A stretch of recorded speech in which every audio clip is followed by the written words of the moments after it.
ចាជំរាបសួរអ្នកទាំងអស់គ្នាថ្ងៃនេះចង់ញ៉ាំនំ cookies ស្នូលម្នាស់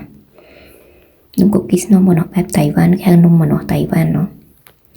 ហើយទិញម្នាស់ពីរមកយកវាមកកិនហើយកូរឡើងកន្លះថ្ងៃចាភ្លើងតិចគាត់កូរដាក់ងាស់ចោលកន្លះថ្ងៃត្រឹមតែបានចឹងម្នាស់នេះវាអត់សូវជូរហ្មងទេហើយទឹកច្រើនមែនតើកិនទៅនេះបើទៅទឹកម្នាស់វិញឆ្ងាញ់ទឹកច្រើនអញ្ចឹងយើងចាប់ផ្ដើមដាក់ឆ្នាំងរំងាស់អញ្ចឹងក្នុងការរំងាស់ហ្នឹងឲ្យវាកូរទឹកមកពុះមិនកូរខ្លាំងហើយកូរដល់តែកន្លះថ្ងៃបានកូរអស់អញ្ចឹងមើលរបៀបពុះល្មមមកពុះពីពុះយើងដាក់ស្ករចូលស្ករសចូលប្រហែលជាខ្ញុំដាក់100ក្រាមម្នាស់ពីរនេះប្រហែលជា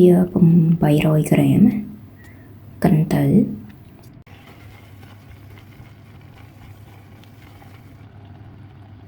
ចឹងដាក់ស្ករចូលហើយទៅកូរវាឲ្យវាស្ងួតជាងនឹងទៅទៀត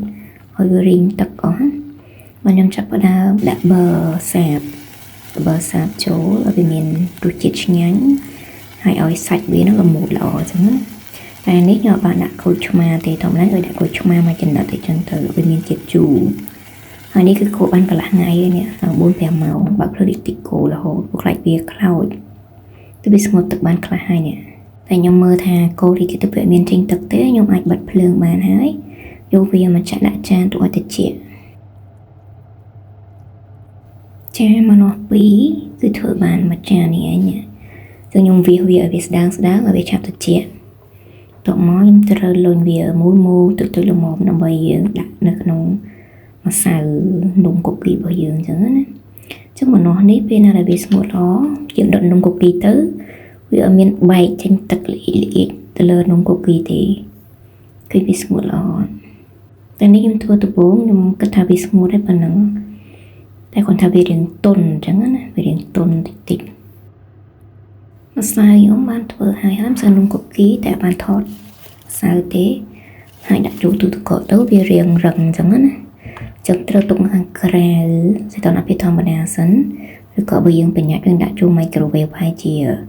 4-5 វិនាទីទៅបើនឹងវាលាយចេញពីម្សៅទៅវារៀងទន់ស្រួលច្បាច់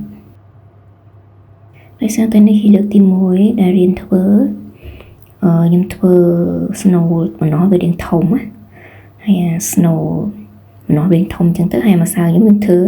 ធំជាងនេះប្រហែលជា 3-4 ក្រាមទៅវាក្តោបអត់អស់ខ្ញុំត្រូវកែច្នៃវារបៀបផ្សេងមួយទៀតហើយដោយសារខ្ញុំអត់មានពុម្នាស់ទេពុំគេដាក់មកចេញរូបម្នាស់អញ្ចឹងយើងមានពុំបេះដូងពុំផ្កាយអញ្ចឹងខ្ញុំក៏ប្រើពុំបេះដូងអញ្ចឹងពុំបេះដូងហ្នឹងធម្មតាពុំបេះដូងវាយកទៅកាត់នំកូគីទេវាសម្រាប់ដាក់ snow ទេអញ្ចឹងទៅខ្ញុំត្រូវកាត់រូបបេះដូងហ្នឹង2ដងទៅធ្វើវាស្ដើងទៅកាត់រូបបេះដូងពីសងខាងអញ្ចឹងណាជាវាមានម្សៅ2ប្រទេសដើម្បីយើងដាក់ snow តាមកណ្ដាលសម្រាប់ម្សៅកូគីហើយនិង snow នេះពេលដុតទៅឆ្អិនទៅគឺថាញ៉ាំទៅជក់មាត់មែនតើម្សៅញ៉ាំទៅខាំទៅលាយចូលក្នុងមាត់អស់ចឹងវាអត់ស្រួយពេកហើយវាក៏អត់ទន់ពេកដែរញ៉ាំទៅជក់មាត់ហើយ snow ក៏ល្មូតដែរពេលដុតទៅវាអត់មានហៀរលាក់មកក្រៅទេនេះគឺជាពុំបេះដូងខ្ញុំដែរ